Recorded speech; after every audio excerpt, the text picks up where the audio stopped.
नमस्कार। बीए भाग प्रथम की इस कक्षा में सभी विद्यार्थियों का पुनः स्वागत। मैं डॉक्टर हेमंत मंगल, सह आचार्य भूगोल, राजकीय लोहिया महाविद्यालय चूरू। आज हम प्लेट विवर्तन के सिद्धांत को समझेंगे और जानेंगे। अपना लेक्चर शुरू होने से पहले मैं आप सब लोगों से एक विनम्र अपील करना चाहूँगा।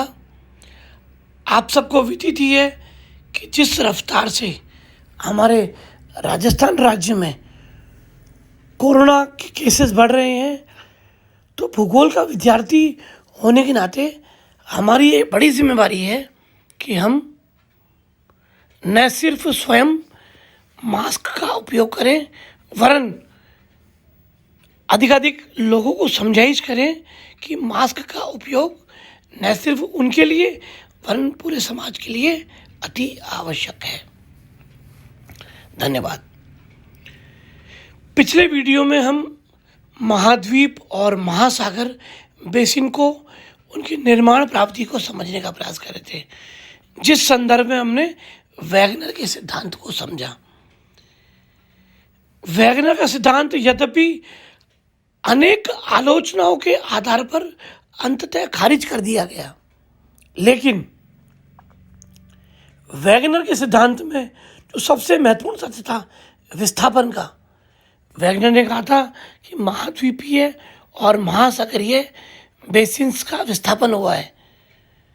उस मूल वाक्य को आगे आने वाले सभी सिद्धांतों ने अपना मूल बनाया।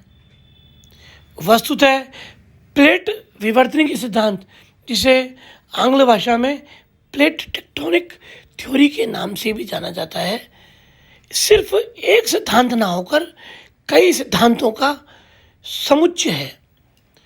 हम इस सिद्धांत के अंतर्गत ना सिर्फ हैरी हेस के कार्य को समझेंगे, वरन आयलर, मॉर्गन, वुडब्रिज, अनेक विद्वानों के अलग अलग कार्यों को एक सामूहिक और समुच्चय सिद्धांत में यदि प्रस्तुत करते हैं तो वो सिद्धांत ही प्लेट टेक्टोनिक सिद्धांत है। महाद्वीप और महासागरीय रचना निर्माण प्रक्रिया अभी तक स्पष्ट नतीजे पर नहीं पहुंची थी।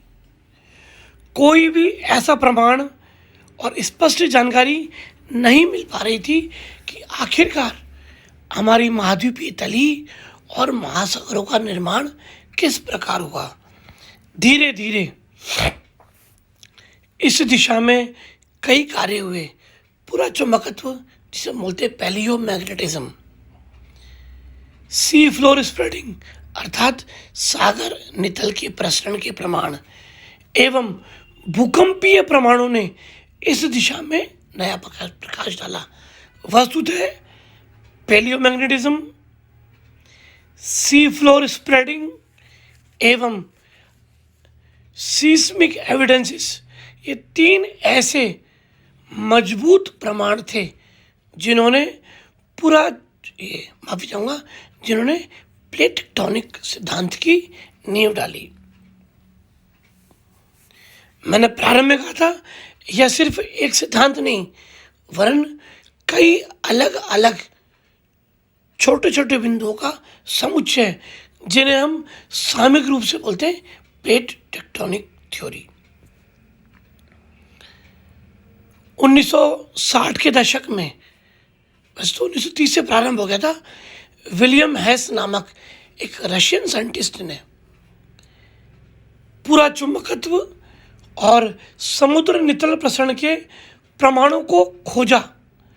उन्होंने साबित किया, वो एक यंग ज्योग्राफर थे, उन्होंने प्रमाणित किया कि आंध्र महासागर निरंतर फैल रहा है, और इस फैलाव को उन्होंने पूरा चुंबकत्व के प्रमाणों द्वारा साबित किया।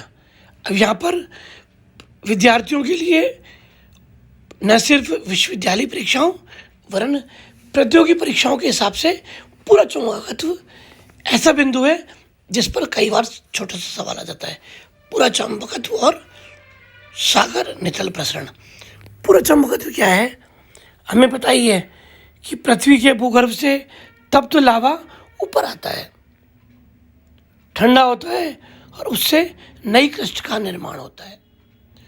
उस क्रस्ट के अंदर विभिन्न चुंबकीय पदार्थ और लोहांश मौजूद होते हैं। इन चुंबकीय पदार्थों का एक निश्चित अक्ष होता है, वो उसी अक्ष के अनुरूप व्यवस्थित हो जाते हैं। हर वर्ष क्रस्ट का निर्माण होता है, तो जो नई परत आती है उसमें जो लोहांश तथा चुंबकीय पदार्थ मौजूद है उनका अक्ष अलग दिशा में व्यवस्थित हो जाता है।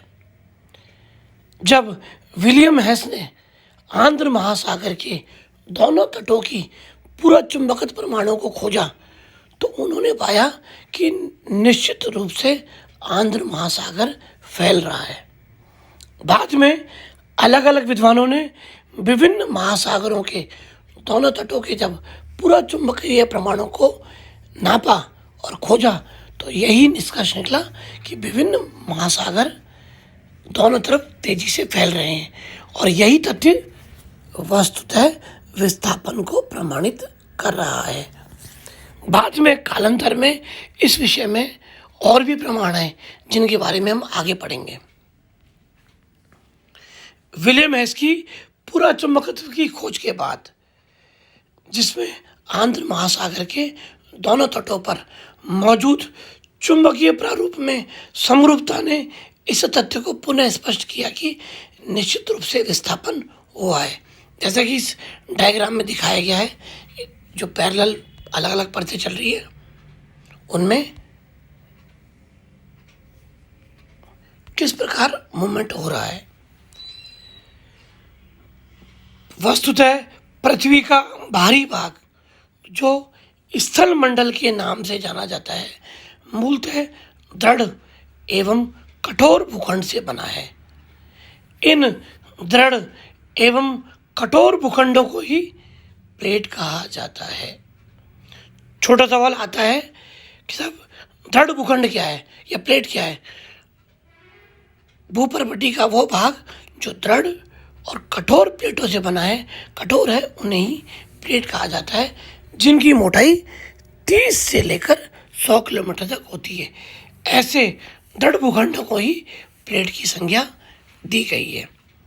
प्लेट, वैसे तो प्लेट शब्द का सबसे पहला प्रयोग 1965 में टूजो विल्सन नामक विद्वान ने किया था।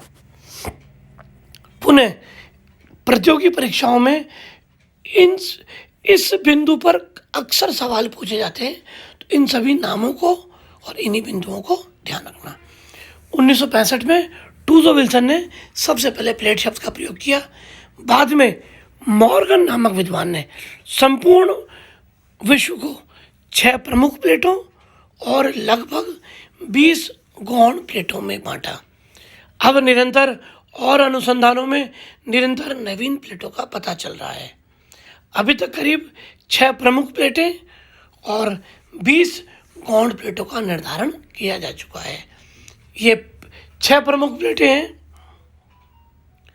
Eurasian plate,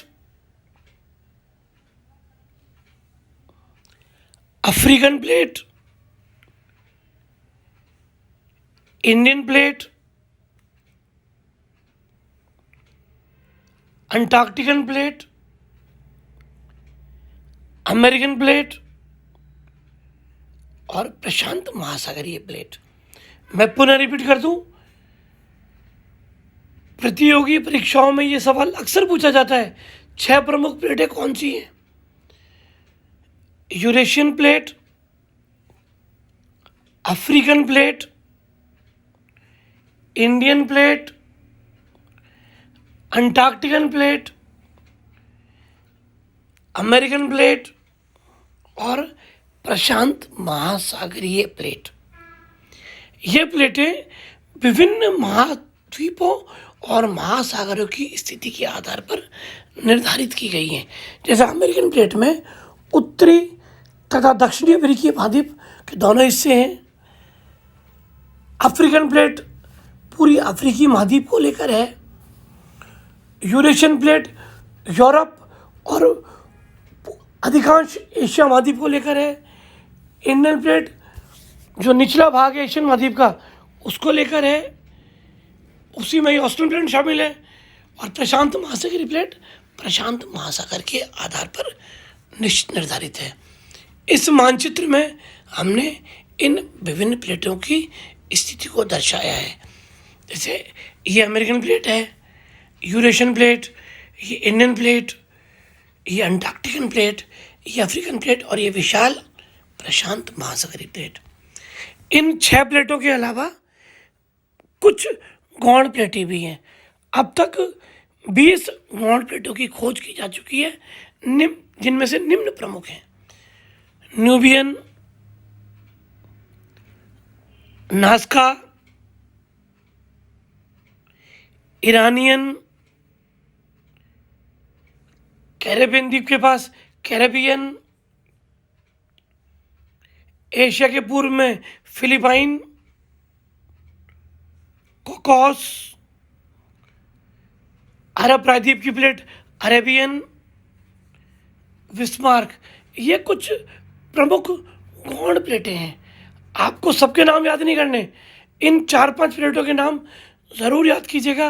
Nubian, Nazca, Arabian, Philippine, Burmian, Caribbean, ये आपको नाम पता होने चाहिए। इसी प्रकार पूरा चुंबकत्व क्या है? प्राचीन चुंबकीय अवशेषों के आधार पर जो निर्धारित प्रमाण है उन प्रमाणों को ही पैलियोमैग्नेटिज्म या पूरा चुंबकत्व के नाम से जाना जाता है। तीसरा, सी फ्लोर स्प्रेडिंग, जिसे बोलते हैं समुद्री नितल प्रसरण। समुद्री नितल प्रसरण मूलतः विलियम हेस द्वारा दी गई टर्म है, जिसमें आंध्र महासागर के दोनों तटों पर जब पूरा चुंबकीय प्रमाणों को देखा गया तो ये पाया गया कि आंध्र महासागर दोनों तरफ से खिसक रहा है, फैल रहा है, और उसके मध्य में जो तप्त मैग्मा ऊपर आ रहा है, ठंडा हो रहा है और नई क्रस्ट का निर्माण हो रहा है, जिसकी पुष्टि आंध्र महासागर में जो विशाल कटक मौजूद है जो कि लंबे सिग्मोइड आकार में है। याद रखिएगा मित्रों, सिग्मोइड शेप सबसे इम्पोर्टेंट तथ्य है, आपको शेप का भी ध्यान रखना है। सिग्मोइड एक लंबे एस आकार के बोलते हैं सिग्मोइड। तो जो आंध्र महासागर में है वो लगभग 4500 किलोमीटर लंबी है। यह सबसे बड़ा प्रमाण है। ऐसी ही कटक हिंद महासागर और प्रशांत महासागर के अनेक हिस्सों में पाई जाती है। तो ये ऐसे प्रमाण हैं जो ये निर्धारित कर रहे हैं कि निश्चित रूप से आंध्र महासागर फैल रहा है, या इसे बोलते हैं हम समुद्री नितल प्रसरण। तो इस वीडियो में हमने जाना कि प्रमुख प्लेटें कौन सी हैं, 6 प्रमुख प्लेटें हैं, कौन सी गौण प्लेटें हैं। हमने बताया 20 प्लेटों की खोज हो चुकी, Nubian, Nazca, Bismarck, Caribbean, Iranian, Burmian. अब अगले वीडियो में हम इन प्लेटों के मूवमेंट और इन प्लेटों के मूवमेंट के साथ इनके किनारों और उनके आधार पर किस प्रकार महाद्वीपीय और महासागरीय बेसिन का निर्माण हुआ उनके बारे में पढ़ेंगे। धन्यवाद।